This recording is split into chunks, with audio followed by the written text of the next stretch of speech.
Praise the Lord. ஹல்லேலூயா. இஸ்ரவேலின் பரிசுத்தர் நம் நடுவில் இருக்கிறார். அவர் தாம் சொன்னபடியே இந்த பூமிக்கு வந்தார், திரும்பவும் வரப்போகிறார்.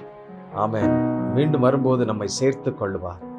அவர் வாக்கு பண்ணினவர், வாக்கு மாறாதவர். சேர்ந்து கர்த்தரை துதிக்கலாமா? ஹல்லேலூயா. கர்த்தரை மகிமைப்படுத்துவோம்.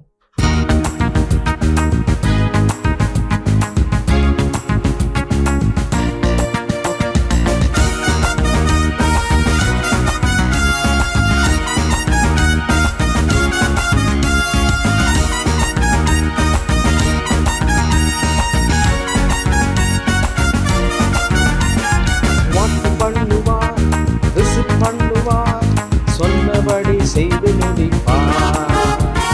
வாக்கு பண்ணுவார், விசிட் பண்ணுவார், சொன்னபடி செய்து முடிப்பார். சொன்னதை செய்வார், செய்வதை சொல்வார், செய்யாத ஒன்றையுமே சொல்லவே மாட்டார்.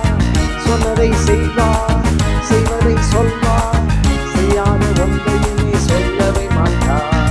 வாக்கு பண்ணுவார், விசிட் பண்ணுவார், சொன்னபடி செய்து முடிப்பார்.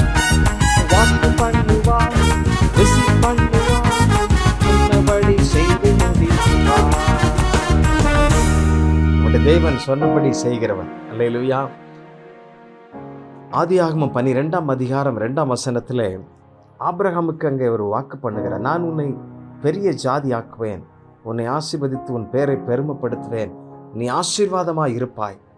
இந்த வார்த்தையை ஆண்டவர் சொல்லுகிறார்.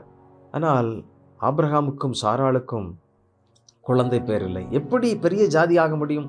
எப்படி திரளாய் கர்த்தரை மகிமைப்படுத்துகிறவர்கள் எழும்ப முடியும்?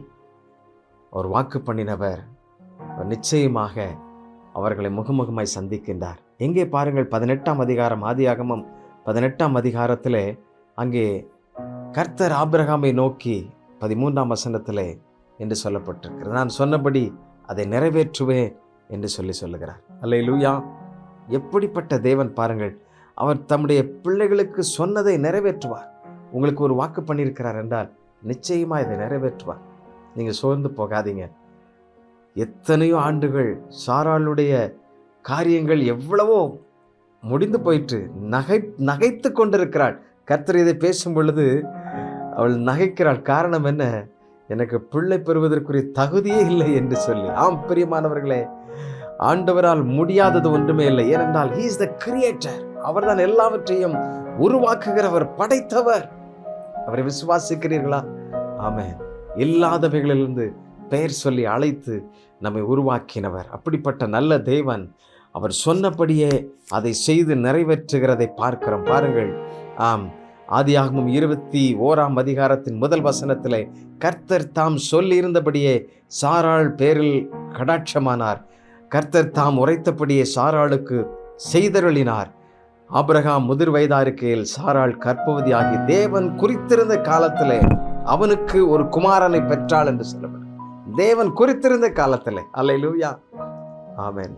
ஆண்டவர் உங்கள் ஒவ்வொருவருக்கு ஒரு குறிக்கப்பட்ட ஒரு காலம் வைத்திருக்கிறார். அந்த ஆசீர்வாதத்தை ஒருவராலும் தடுக்க முடியாது. அதனால் நீங்கள் ஆண்டவரோடு கூட நடக்க வேண்டும். அவர் சொன்னதை செய்வார், செய்து முடிப்பார். நம்முடைய பிள்ளைகளுக்கு வாக்கு பண்ணினதை அவர் நிறைவேற்ற வருவார். உங்களுடைய வாழ்க்கையில் அதை நிறைவேறும் பிரியமானவர்களே. ஆமென். கர்த்தர் அதை செய்வார். ஒரு நாளும் கைவிடவே மாட்டார். விசுவாசத்தோடு ஆண்டவரிடத்தில் வாக்குத்தத்தத்தை கேளுங்கள். அவர் சொன்னதை செய்கிறவர், சரியாய் நிறைவேற்றுகிறவர். அந்த தேவனை நோக்கி நாம் ஜெபிக்கலாமா? நம்முடைய வாழ்க்கையில் ஆண்டவர் செய்த நன்மைகளுக்காக, அவர் செய்ய போகிற காரியங்களுக்காக ஆண்டவருக்கு நன்றி செலுத்துவோம். அன்பின் ஆண்டவரே, உமக்கு நன்றி அப்பா. ஒவ்வொரு நாளும் எங்களை அற்புதமாய் நீ நடத்துகிறீர், ஆச்சரியமாய் நடக்கிறீர். ஆண்டவரை நடக்க பண்ணுகிறீர். உமக்கு நாங்கள் நன்றி செலுத்துகிறோம். எப்படி ஆபிரகாமுக்கு ஆண்டவரே நீர் வாக்கு பண்ணினதை நிறைவேற்ற நீரே இறங்கி வந்து அற்புதம் செய்தீர், அதற்காக உமக்கு நன்றி. சொன்னதை செய்கிறவரப்பா. ஆண்டவரை செய்யாத ஒன்றையுமே ஆண்டவரை நீர் சொல்லவே மாட்டீரப்பா. ஆண்டவரை நீர் செய்கிறவர். உமக்கு முன்பாக யார் உண்டப்பா? எல்லாவற்றையும் நேர்த்தியாய் நிறைவேற்றுகிறவர், படைப்பின் நாயகர் நீர். உம்முடைய பிள்ளைகளும் காத்திருக்கிறார்களே. இதை கேட்டுக்கொண்டிருக்கிற, ஜெபித்து கொண்டிருக்கிற ஒவ்வொரு பிள்ளைகளுடைய வாழ்க்கையிலும் அவருடைய வாக்கு தத்தம் நிறைவேறட்டும். ஆவியானவர் நீர் அதை தெளிவாய் உம்முடைய பிள்ளைகளை பலப்படுத்தும். சரியாய் காத்திருக்கிற நாட்கள் முடிவுக்கு வரட்டும். குறித்த காலத்திலே ஆமென் அந்த தரிசனம் நிறைவேறுகிறதற்காக, அந்த வாக்குத்தத்தம் நிறைவேறுகிறதற்காக ஸ்தோத்திரம். ஒவ்வொரு பிள்ளைகளும் அதை பெற்றுக்கொண்டு சாட்சி சொல்லுகிறதற்காக நன்றி. நன்றி, அவர்களை பலப்படுத்துகிறதற்காக ஸ்தோத்திரம். இயேசுவின் நாமத்திலே ஜெபிக்கிறோம் நல்ல பிதாவே. ஆமென், ஆமென். குறித்த காலத்தில் உங்களுடைய வாழ்க்கையில ஆண்டவர் சரியாய் வாக்குத்தத்தத்தை நிறைவேற்றுவார். காத்திருங்கள், அது ஒருபோதும் பொய்யாகாது. சொன்னதை செய்கிற ஒரு நல்ல தேவன் நம்மோடு இருக்கிறார். தேங்க்யூ. God bless you.